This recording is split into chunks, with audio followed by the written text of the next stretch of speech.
Welcome back. Today we're going to be covering chapter 3 over bacteria and archaea. To give you a brief overview of where we're headed, today we're going to start with generally what is bacteria, what are archaea, some important external structures that are found particularly in bacteria, the cell wall, the cell membranes that are key components to diagnosing particular pathogens. The bacterial internal structure, what they may not have organelles, but what sort of components would we expect to find in a bacteria?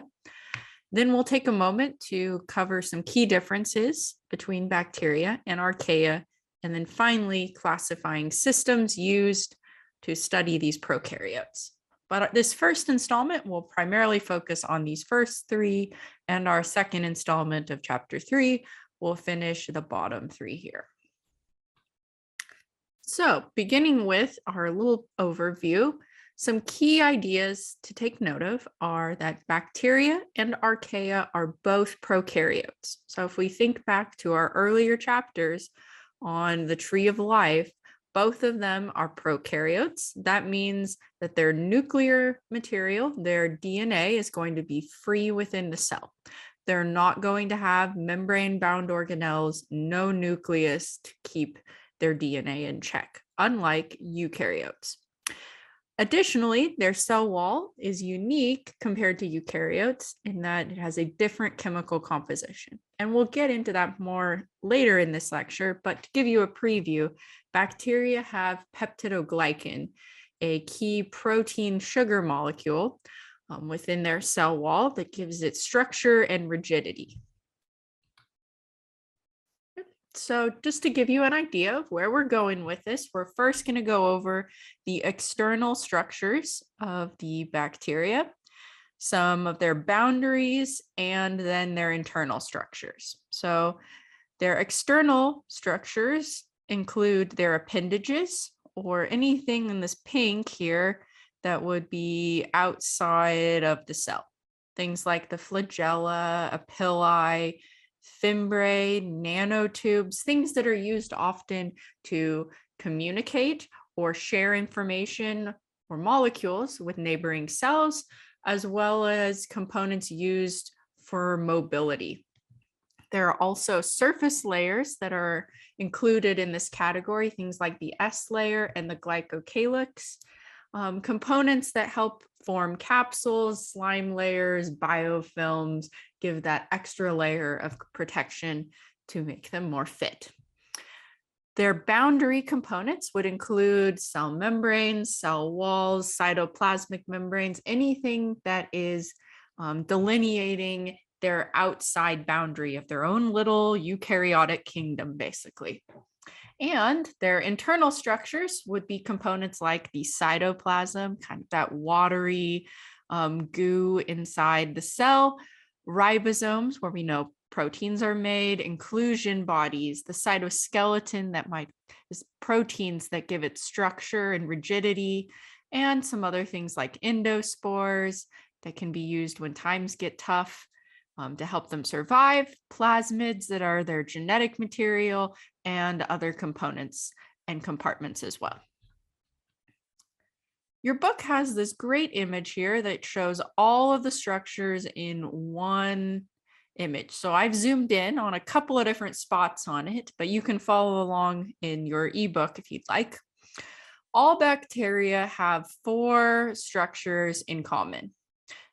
So no matter which one you pick, no matter the species, no matter what kind it is, where you found it in the soil, in the human body, it should have a cytoplasmic or cell membrane. So the cell membrane here is in yellow, and it's encompassing the whole cell. It's a thin sheet of lipids. So these would be like phospholipid bilayer we maybe talked about in Bio 1. And any of the proteins that are inserted, and it surrounds the cytoplasm. Another component in all bacteria would be their DNA. So they're going to have at least one chromosome or condensed DNA molecule that holds its genetic information or the code to that particular species of bacteria. They also need ribosomes. So these are tiny particles made of protein and rRNA that are all put together, and they will help form proteins. They're the sites of protein synthesis. And then finally, all bacteria should have cytoplasm, that water-based solution shown in blue that is kind of filling in between any of the other components that we're going to talk about. If we zoom in on the other side of the picture, there is a whole list of structures that are in some bacteria. So it's likely that if you picked a random bacteria, at least one or two of these would show up. Maybe not all, but some bacteria may have all of these. This is just kind of more hit and miss.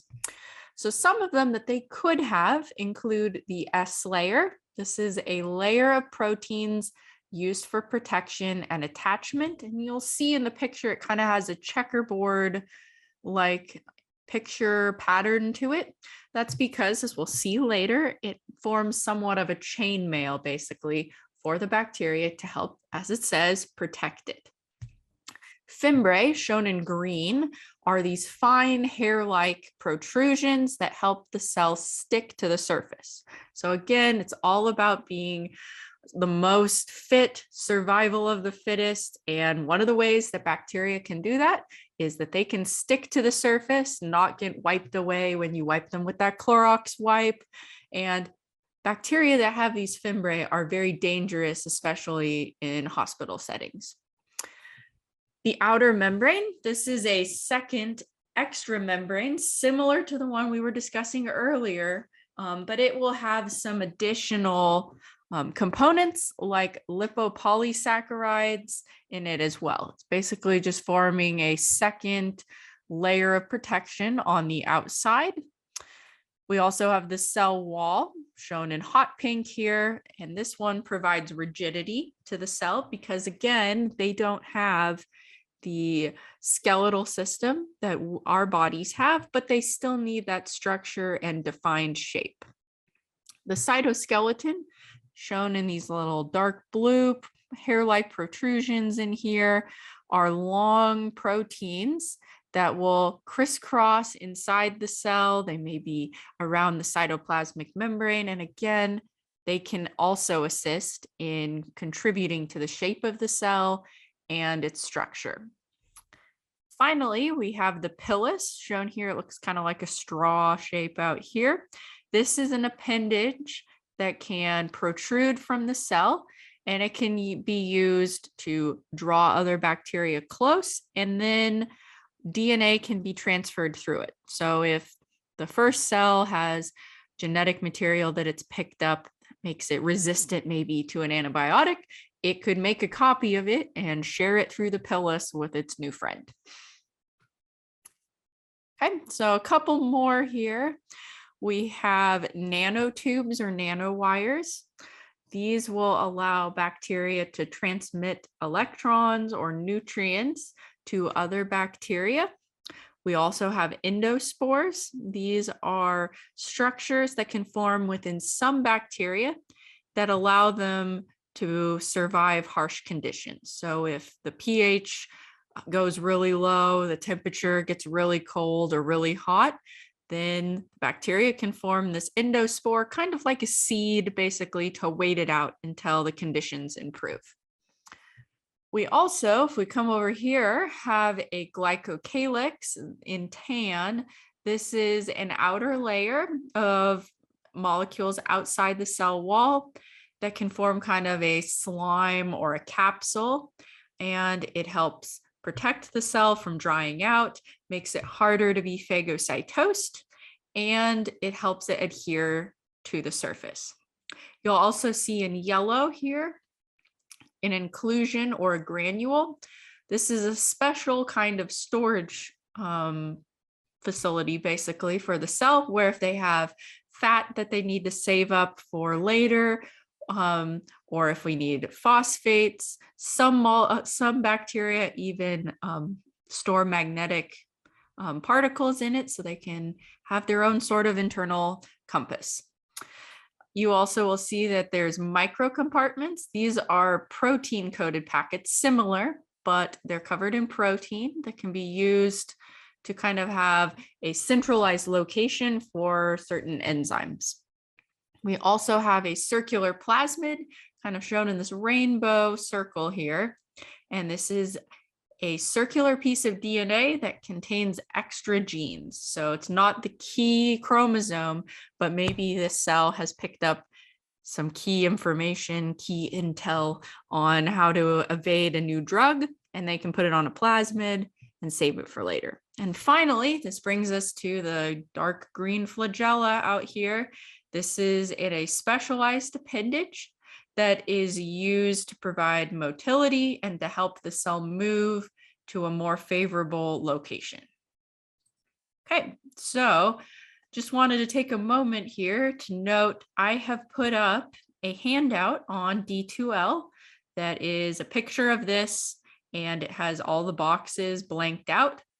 And I would encourage you, I'm not doing it for credit, I know, but if you're trying to study for the exam, you could download this, it's in Word, and test yourself and see, do you know, oh wait, the blue part here, that's the cytoplasm, and oh, the green here is the flagella. There's a worksheet that you can try out, and there's also the answer key, just to check in to see where you are and where you can study most effectively.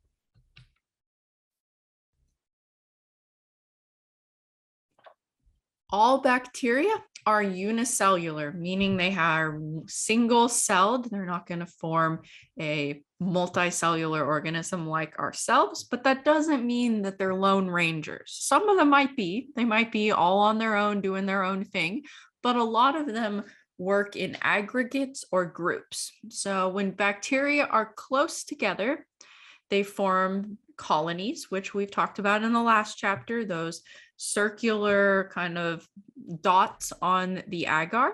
They can form colonies, and they can also form biofilms or groups of bacteria kind of in a slime layer that can communicate with each other, share chemical signals, share nutrients, and often when they're together, they will behave differently than they will by themselves. This is one of the things that makes them very difficult to kill, because in theory, a drug might work on a single bacteria, but when they're together, it might change the odds. They can also communicate using nanotubes or nanowires, kind of small protrusions, to send chemical signals to each other.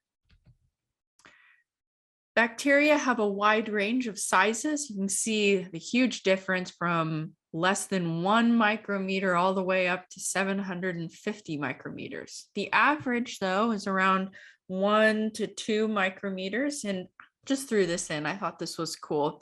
These are the sulfur pearls of Nambia. These are the largest known bacteria at the 750 micrometers. They're big enough to be seen with the naked eye in pond water. Bacteria have very defined shapes, as I've mentioned, but it is important to note that they're not all cookie cutters. It's not like we made all our Christmas cookies and made all of our Christmas trees. It's kind of more like, at least if you're like me, you try to make the snowman cookie, and some are fat snowmen and some are skinny snowmen. Same kind of thing with the bacteria here. They have pleomorphism, where there's some normal variability in the cell shape. So they might all be vaguely circular, but they're not going to be perfectly identical. Some of the shapes that we have here are a coccus. So a coccus bacteria is going to be the spherical, circular shaped bacteria shown here in purple. We can also have rod-shaped bacteria. These are a little bit more elongated. You can see out here, these are the bacillus ones, kind of look like little hot dogs, okay? Maybe that's just because I'm hungry, I don't know. We have our Vibrio ones. These are kind of more like a comma or an apostrophe, and they have a little bit more movement or give to them, okay? Kind of jelly bean shaped. I know all the analogies here. And we have a spirillum. So these are more rigid, helical, kind of spiral shaped. These ones will often, if not always, have flagella. You'll see the little protrusions on the end. Spirochetes, similar to these, just more coils and more spring-like. So you can see the difference, how there's maybe 1 or 2 coils between them, and these have a whole bunch. And we have branching filaments. So these ones are going to have kind of not just a singular arm out, but you can see how they're kind of reaching out from each other, kind of in more Y-shaped. Part of how they get into these shapes is through their arrangement. Okay, so not only is it important to know what does the single cell look like, but how do they orchestrate themselves together? And they're very organized typically. So we have our single cell coccus as an example here. And if it splits into 2, we'll form a diplococcus. Okay, so that's an aggregation here you should be aware of, diplo, di being 2. And then if it continues to split in the same plane here, you're going to get a chain of them known as the streptococcus. But what if it splits in both directions? Then suddenly we're going to get a tetrad, or a group of 4 coccus, or maybe they divide again. Suddenly you're going to have these lovely cube-shaped aggregations known as sarcinae. You can also get division in several planes, and this is a little bit more random, which results in these irregular clusters, or just general clusters. They'll often look like kind of clusters of grapes on the microscope, and these are known as staphylococcus. Now I'm going to give you a little bit of hint here. You can take it or leave it, but the streptococcus and staphylococcus got me confused for a very long time. And maybe you're better than me. You probably are. But for me, at least, thinking a strepto is a strip works for me, because sometimes I think, oh, staph. A staph should be a stick. No, the staph is not a stick. The staph is irregular. The strip is the streptococcus. I don't know. It